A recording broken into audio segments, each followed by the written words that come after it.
Don't forget to like the video, share your thoughts in the comments, and subscribe to stay updated with our latest stories.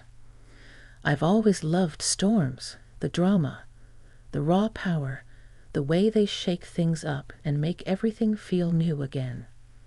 But what happened during that particular storm changed everything, and it had nothing to do with thunder or lightning. It was about something entirely different, something human, unexpected, and beautifully emotional. My name is Diane. I'm 47 years old, and I've been living in the cozy suburban town of Willow Creek for the last 10 years. Life here moves slowly, which I usually find comforting. But lately, I'd begun to feel restless, like something was missing, something I couldn't quite put my finger on. That Friday night, I was home alone, watching a rerun of an old black and white movie, when suddenly the lights flickered and then went out entirely. Great, I thought, fumbling around for candles. Just what I needed. I glanced out the window and noticed that the wind was picking up, bending the trees dramatically beneath a darkening sky. After lighting a few candles, I wrapped myself in an old quilt my mother had given me years ago and settled onto the couch, resigned to ride out the storm. The rain started hammering the roof, each droplet tapping insistently like a rhythmic symphony. Suddenly, through the steady pounding of rain, I heard a loud banging at my front door. My heart skipped a beat. Who would be out in a storm like this? Grabbing my flashlight, I cautiously moved toward the front door and peeked through the window. Standing on my porch, dripping wet, was Mark, my neighbor from 2 doors down. Mark had moved in a few months ago, a quiet, friendly man in his early 50s who mostly kept to himself. We'd exchanged greetings and small talk, but I'd never had a real conversation with him. I opened the door quickly, startled by how soaked he was. His dark hair clung to his forehead, and his shirt stuck tightly to his chest. He seemed embarrassed, his cheeks flushed even in the dim candlelight. "Diane, I'm really sorry to bother you," he said, his voice muffled by the howling wind. "But a tree just fell across my driveway, and it's blocked the road completely. My power's out too, and my phone battery's dead. I didn't know where else to go. I didn't hesitate. Come in, Mark. You're going to catch your death out there." He stepped inside, and I immediately handed him a thick towel. He dried himself awkwardly, apologizing again. I didn't want to intrude, but... "Nonsense," I reassured him warmly. "We're neighbors. If we can't help each other during a storm, then what good are we?" Mark's shoulders relaxed visibly at my words, and I'd guided him into the living room. In the candlelight, his features softened. I'd never noticed how strikingly blue his eyes were, or how the lines at the corners seemed to hint at countless untold stories. He sat on the couch, still shivering slightly. "You'd think at my age I'd be better prepared," he joked quietly, rubbing his hands together. I smiled gently. "Storms always catch us off guard," I replied, thinking not only of the weather but of my own restless feelings lately. I handed him a fresh cup of tea I'd managed to brew before the power went out. He held it gratefully, the warmth bringing color back to his cheeks. As the wind howled outside, we started talking, first about the storm, then about ourselves. Mark had recently moved to Willow Creek to start fresh after losing his wife 5 years earlier. His openness surprised me. He spoke tenderly of his late wife, honoring her memory with quiet respect, yet there was a subtle loneliness that resonated deeply within me. In return, I shared that I'd been divorced for 7 years, after a marriage that quietly faded into friendship rather than love. "We grew apart," I admitted softly, looking down into my tea. "It's funny how loneliness sneaks up on you, isn't it?" Mark nodded thoughtfully, his eyes kind and understanding. "It's the silence that's hardest," he agreed. "Especially on nights like this."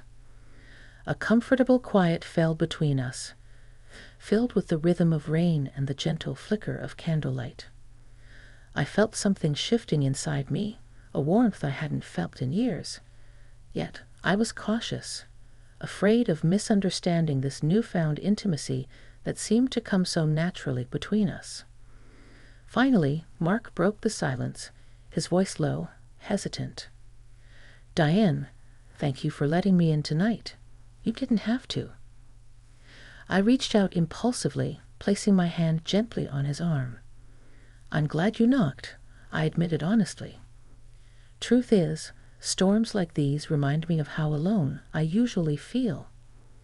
It's nice to share it with someone. Mark placed his hand softly over mine, the warmth of his touch sending a gentle electric pulse through me. "Me too," he whispered, meeting my eyes, sincerity shining through every word. "I've spent a lot of nights alone lately, and it's strange how comfortable this feels, talking with you like this." My heart fluttered slightly, surprised and moved by the unexpected depth of our connection. Outside, thunder rolled loudly, punctuating our silence and underscoring the intensity of the moment. I felt drawn to Mark in a way I hadn't felt toward anyone in a very long time.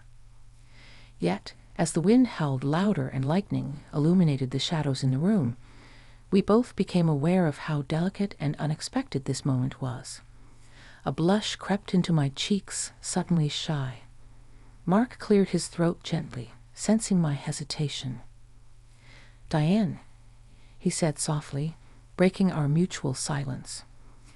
"I don't want to complicate your life or mine, but I'd really like to get to know you better, maybe even see where this goes, if that's something you'd want." His honesty touched me deeply, bringing tears to my eyes that I quickly blinked away. "I'd like that, Mark," I whispered earnestly. "Let's just see how we feel when the storm passes." He smiled warmly, understanding in his eyes. "Agreed. No pressure. No expectations." We spent the rest of that stormy night sitting side by side, exchanging stories, and quietly building a friendship that felt new yet comfortably familiar. Something in me stirred with hope and possibility, a feeling I'd nearly forgotten. By the time dawn approached, the storm was passing, both outside and inside. Yet the true surprise of the night, the one that shocked me most, wasn't the raging tempest or fallen trees, but the unexpected warmth I discovered with Mark. I couldn't yet know how deeply our lives were about to change, but I knew one thing for certain. The storm had brought something unexpected into my life, and there was no going back now. Morning arrived gently, bringing pale sunlight through my curtains and scattering patterns across the wooden floor. Outside, branches lay scattered in yards, leaves blanketing the streets, evidence of last night's turbulent weather. But inside my home, the remnants of the storm told a different story, a tale of vulnerability, warmth, and unexpected companionship. Mark had left shortly after sunrise to assess the damage at his house, but his presence lingered in my thoughts long after the door closed behind him. The way his eyes held mine when he spoke, the sincere gentleness in his voice, these quiet details replayed continuously in my mind, making me smile privately into my morning coffee. That afternoon, as I gathered fallen branches from the yard, I noticed Mark returning, approaching slowly along the street. His footsteps paused briefly as he reached my property line, then continued confidently toward me. "Hey again," he called, smiling warmly. "Looks like you've got quite the cleanup on your hands." I laughed softly, brushing loose strands of hair from my face. "It's not so bad. How's your house looking?" "Not great, to be honest." He sighed, rubbing the back of his neck with a rueful smile. "That tree took down my fence and damaged part of the roof. I'll be busy for a while." "Well," I responded immediately, surprising myself, "let me help you. 2 pairs of hands are better than one." Mark seemed taken aback by my offer, Then a gentle appreciation softened his expression. "Are you sure, Diane? You've got plenty of your own mess."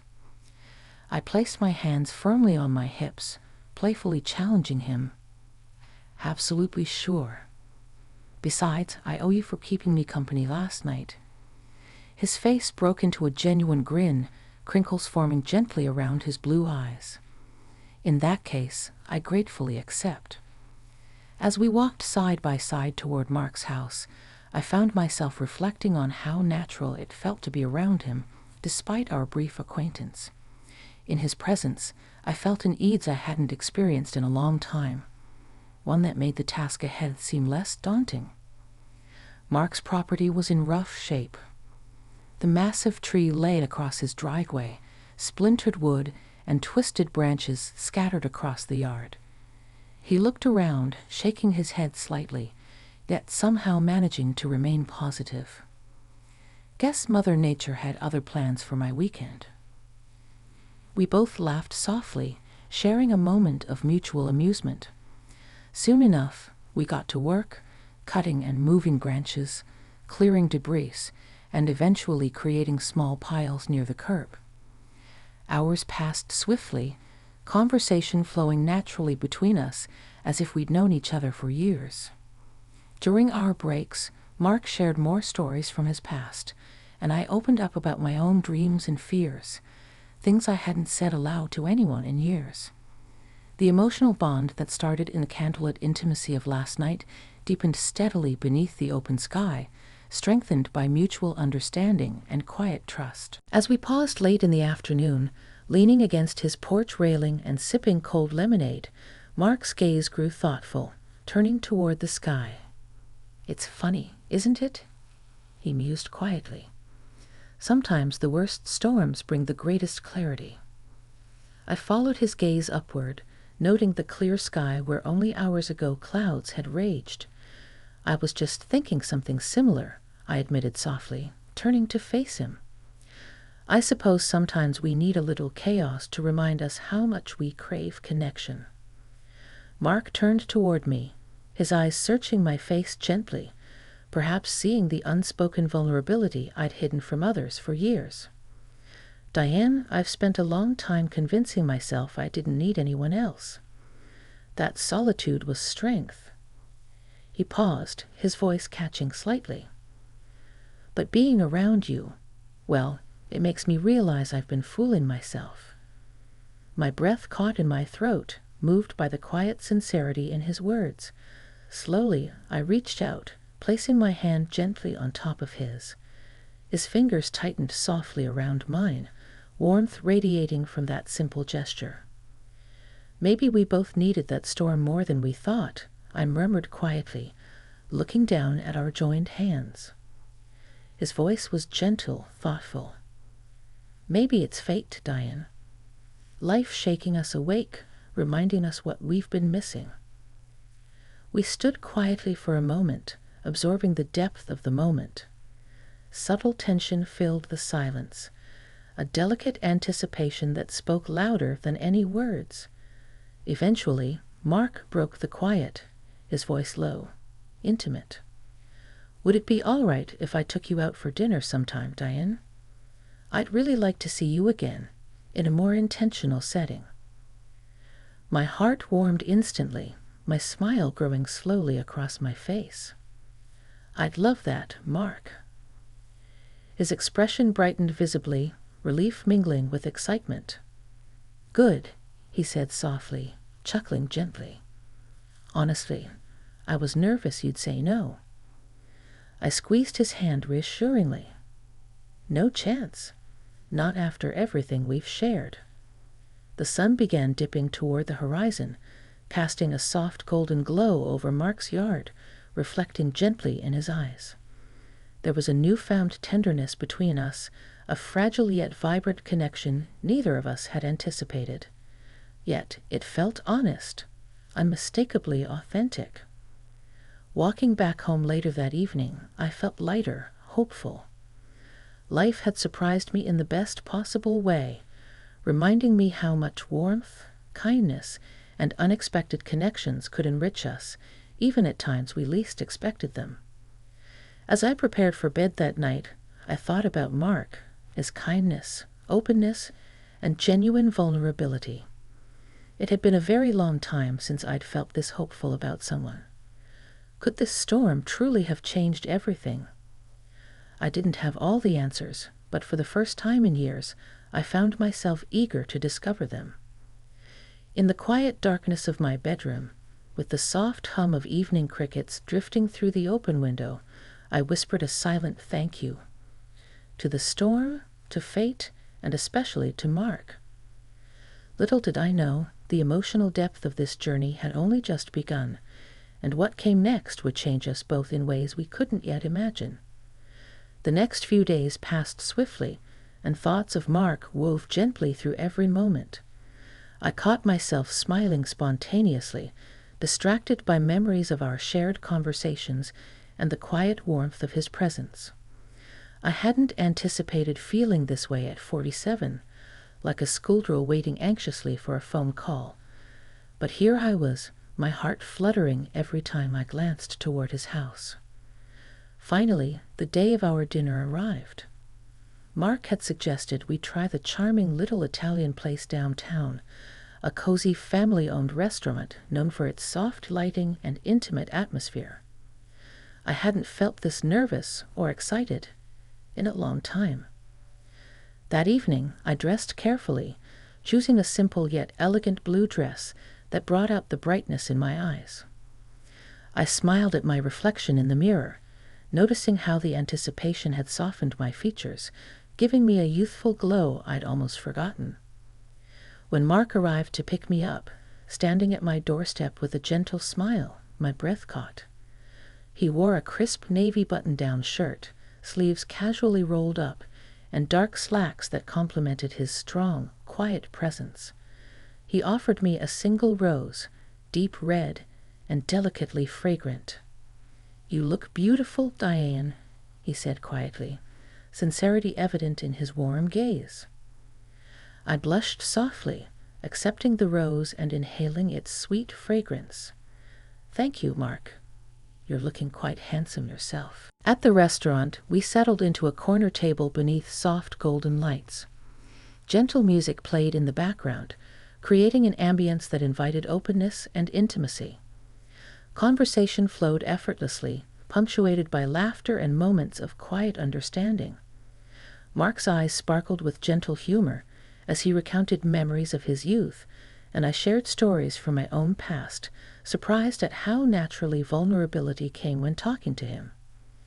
Midway through our meal, Mark's expression became contemplative, a slight hesitation crossing his features. He placed his fork down gently, meeting my eyes with thoughtful seriousness. "Diane," he began carefully, "there's something I feel I need to share with you. Something that's been on my mind ever since the storm." I paused, heart suddenly beating faster. "Go on," I urged softly, trying to hide the slight anxiety that crept in. He took a slow, deep breath, as if gathering his thoughts. "It's been years since I've allowed myself to feel this way about someone. Ever since I lost Lisa, my late wife, I've held myself back emotionally. I thought shutting out vulnerability meant protecting myself from pain. But after meeting you, I realized I've been denying myself something essential." His honesty touched me deeply, and I instinctively reached across the table, gently placing my hand atop his. "Mark, thank you for telling me this. You have every right to be cautious after losing someone you loved so much. But vulnerability, letting ourselves feel deeply, is what makes life meaningful." His gaze softened gratefully, relief washing across his features. "You're right, Diane. And that's exactly why this evening is so important to me. I'm choosing to open myself up again, to risk feeling something meaningful again with you." My heart swelled at his words, warmth spreading through my chest. "I feel exactly the same way," I whispered, feeling vulnerable yet safe in his presence. I'd spent so long pretending I was perfectly fine on my own. But deep down, I've been craving real connection. And when you showed up during that storm, I realized what I'd been missing. We shared a quiet moment of mutual understanding, fingers lightly intertwined on the tablecloth, savoring the newfound closeness between us. After dinner, we walked slowly through town beneath softly glowing street lamps. The night was pleasantly cool, a gentle breeze rustling leaves around us. Without consciously thinking, my hand found Mark's, our fingers intertwining naturally. It felt right, simple yet profoundly meaningful. As we passed a small park, illuminated softly by moonlight, Mark paused, turning gently toward me. In the quiet stillness, he reached up to softly brush a strand of hair from my face, fingertips lingering gently against my cheek. "Diane," he whispered, his voice tender and sincere, "meeting you has reminded me how good it feels to share life with someone else. I didn't expect this. I didn't even think it was possible. But now that you're here, I don't want to let this feeling go." My breath caught, heartbeat quickening at the sincerity shining clearly in his eyes. "Neither do I, Mark. You've opened my heart in ways I thought were lost forever." Slowly, he leaned in closer, pausing slightly as if waiting for my permission. Without hesitation, I tilted my face upward, meeting his lips softly. Our kiss was gentle, respectful, yet filled with a deep, quiet passion that spoke volumes. In that single moment beneath the moonlit sky, the loneliness that had defined our recent years faded away completely.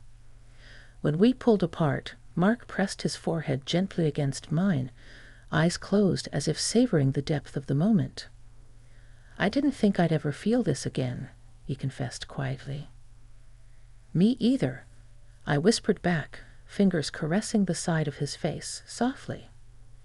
"Thank you for taking the chance." As we walked home hand in hand, beneath the stars, I felt changed, lighter, hopeful, and emotionally awakened. Our unexpected evening had gently unlocked doors within us both, allowing warmth and closeness to flood into places we kept carefully guarded for far too long. At my doorstep, Mark paused, turning to face me with a tender expression. "Thank you, Diane, for tonight. For everything." I smiled warmly, squeezing his hand affectionately. "Tonight is just the beginning, Mark. I truly believe that." As he walked back toward his home, my heart was filled with profound gratitude. Life had surprised me, had surprised us, in a way neither of us had imagined possible. I felt renewed, emotionally awakened, and deeply connected in a way that made my heart race with excitement for the future. Little did I know then our journey was just beginning, and the most profound discovery lay just ahead. The weeks that followed seemed to pass in a dreamlike haze, each day more vibrant and alive than the last. Mark and I spent as much time together as we could, sharing long walks, quiet evenings, and the kind of easy companionship I'd long forgotten was possible. My once solitary world had blossomed into something warmer, richer, and far more fulfilling. One sunny afternoon, as we enjoyed coffee on my front porch, Mark glanced toward me thoughtfully, his gaze gentle yet serious. "You know, Diane, I've been thinking about how strange it is, how our paths crossed that stormy night. It's almost like fate decided to step in." I smiled warmly, leaning comfortably against him. I thought the same thing. I never expected a storm to bring something this wonderful into my life. He squeezed my hand affectionately. "Neither did I. It's been years since I felt this connected to anyone, and now I can't imagine going back." Our quiet reflection was interrupted by distant thunder, a sudden reminder of the night our journey had begun. Clouds gathered slowly in the sky, their gentle rumble a soothing reminder of the beauty that can arise from chaos. Later that evening, as rain gently tapped against the window panes, Mark surprised me by pulling out an old photograph from his wallet.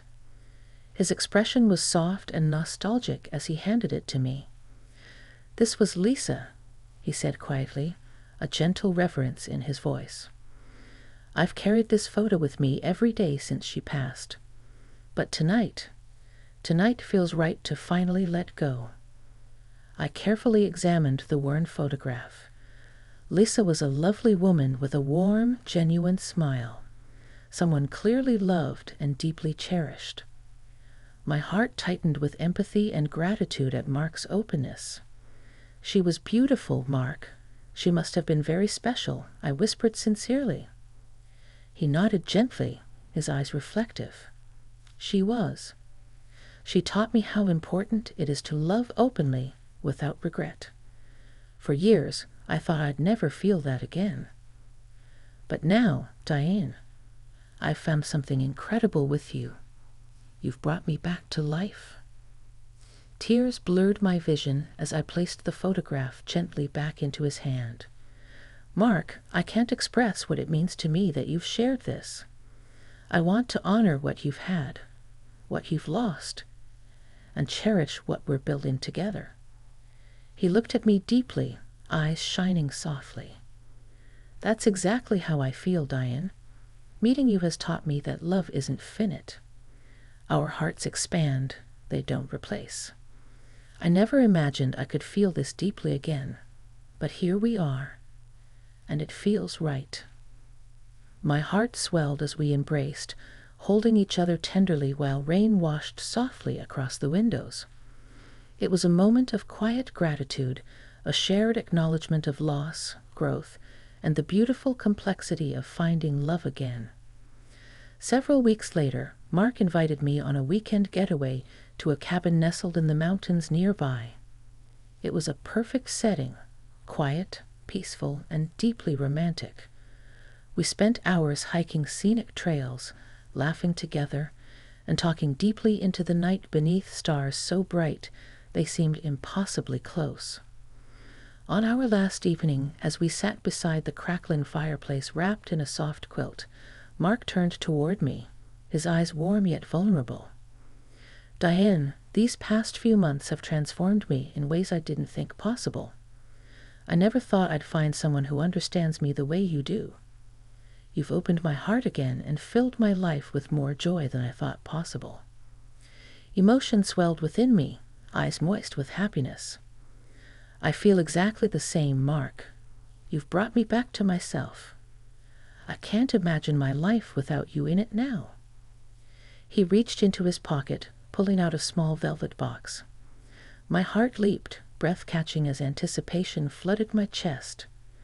Mark's voice trembled slightly, sincerity evident in every word. "Diane, life brought us together in the most unexpected way, through a storm, a knocked-down tree, and a gentle knock on your door. I believe with all my heart that we were meant to find each other. So tonight,